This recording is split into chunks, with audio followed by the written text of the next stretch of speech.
Welcome to Watan الكرامة news channel. It is 9 p.m. our time for top stories, and we start with latest developments in Libya. Chancellor Parliament Speaker and Chancellor Agila Saleh Aguetor called on UN envoy to Libya Bernardino Leon to introduce a written binding commitment pledging that the coming Prime Minister and the first deputy of the Government of National Unity will be selected from the characters that have been nominated by the Parliament. Aguetor noted in an official statement that the pledge should include the election of the consensus government by only the elected Parliament. Moreover, debate around the political agreement draft, which was signed by the Parliament through its representatives in the dialogue in Sikhirat, has been closed and become a non-adjustable draft. He also stressed that these commitments must be written because it is a guarantee for the success of the dialogue, and in the case of failure to respond to these commitments, the Parliament will find itself in front of demands of the Libyan streets, and then it will be obliged to take actions that keep the democratic process.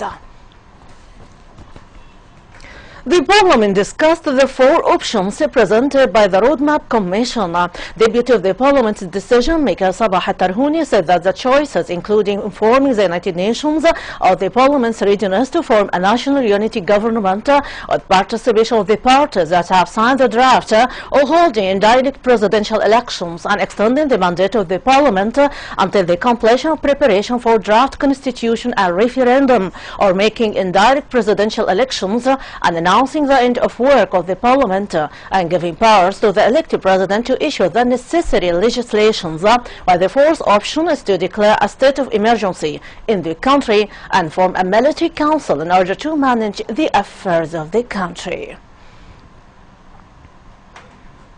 Parliament member Salah Arabi said that Abu Bakr Baira and Abdul Rahman Shalgam are the most recommended characters for the post of the coming Prime Minister in the proposed unity government supported by the Parliament. Arabi noted that most of the candidates for the government of national unity have the qualifications and certificates that make them strong candidates for the post. He also noted that criteria for selecting the Prime Minister relied on that each territory introduces its candidates to the government. And still in Libya, the interim government has issued a decree to form a new board of the Libyan Program for Integration and Development headed by Salahuddin Legrayim instead of its former head Mustafa Zakzali. The task of the Libyan Program for Integration and Development, according to decisions of its inception in year 2011, consisted in recruiting and interviewing the ex-combatants to reintegrate them into society through education, training, rehabilitation, and provisions of work opportunity. The Libyan program is considered as a governmental institution belonging to the cabinet presidency, and it was known after its foundation with the name Body of Veterans Affairs, and it was subject to the laws and procedures followed in all ministries and government institutions. The Air Force destroyed the bulldozer loaded with arms and ammunition of Marine support in Benghazi. The developments come as Benghazi witnessed almost daily violent clashes between the Arab-Libyan armed forces and the terrorist Daesh militant group. The armed forces have succeeded during the last few days in restoring a number of military vehicles following the control of Battalion Number 102 in Martuba, Al-Fatah and Al-Hila district of Hisha camp and expelling extremist groups from it. And we still Libya. Terrorist Libyan militias launched an arrest campaign against citizens of Janzour area west of the capital Tripoli. A local source in the region said that the arrests affected 130 citizens because they belong to Rishfana tribe that supports the Arab Libyan armed forces, adding that the terrorist militia called on the armed forces to release 3 of its arrested leaders in exchange for the release of the arrested citizens. A number of protesters demonstrating in Elbreg airport to prevent tribes elders from traveling to Egypt to meet with the UN envoy Bernardino Leon. Airport sources said that the protests have succeeded in preventing the departure of the elders, and the matter that prompted the United Nations plane to leave the airport without them. And now we transfer to the Arab arena, especially Yemen. Militia forces led to Yemen's exiled president fought against Houthi militiamen in the country's third largest city of Taiz. The clashes have been going on since the Houthis stepped back from the southern port city of Aden. The fighting has left much of the city in ruins and its residents pinning down inside their homes. One official allied to Hadi claimed advances by his side against the Houthis. A civil war in Yemen erupted in late March when the Iran-allied Houthis, who has seized the capital Sana'a last September, drove southwards, forcing the government to flee into exile in Saudi Arabia and triggering a Gulf military intervention.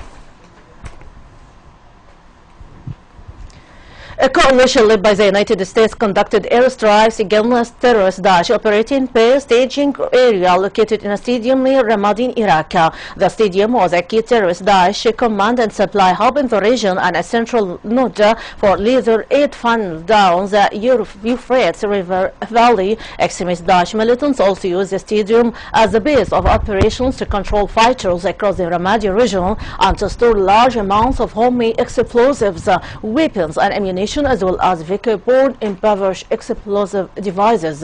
According to the U.S. Defense Department, destroying this hub will significantly disrupt the terrorist Daesh ability to conduct operations and resupply their fighters in Ramadi. U.S. Secretary of State John Kerry said today that the United States was committed to taking more than 30 refugees fleeing war in their convoy.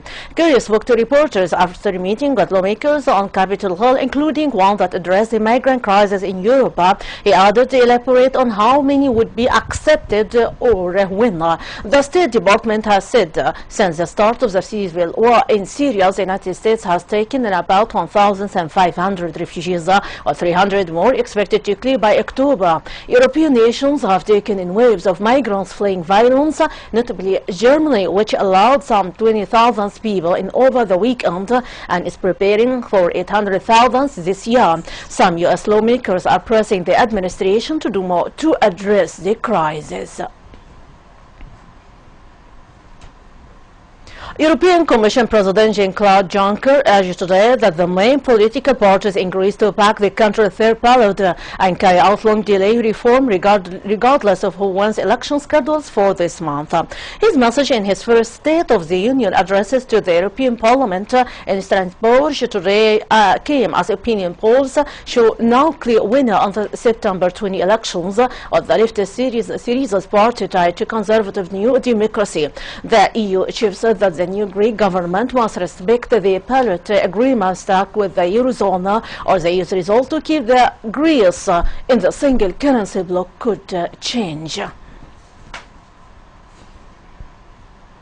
And finally, we transfer to the crisis in Lebanon. Lebanese security services looked down central Beirut today as ministers and parliamentarians met to discuss ways out of the political crisis that has paralyzed government and fueled a wave of street protest. Activists mobilizing against government failure, including a rubbish disposal crisis that has allowed garbage to pile up in Beirut, gathered for protest but were kept away from government buildings by soldiers and barbed wire fences as politicians held meetings behind the barricades. A national dialogue meetings called for Parliament Speaker Nabih Berri ended with no apparent decisions for a way out of the deadlock that has seen the cabinet struggle to take basic decisions and kept the presidency vacant for more than a year. A spokesman said after the meeting that another session would be held in a week's time.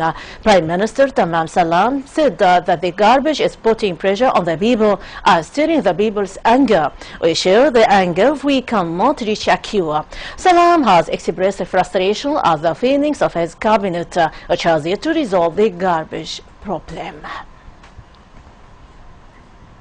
My audience, that is the wrap-up of our top stories for today. For much more, you can check our website at www.الكرامة.tv. Thanks for being with us. See you next time. My greeting, رانيا البليدِي.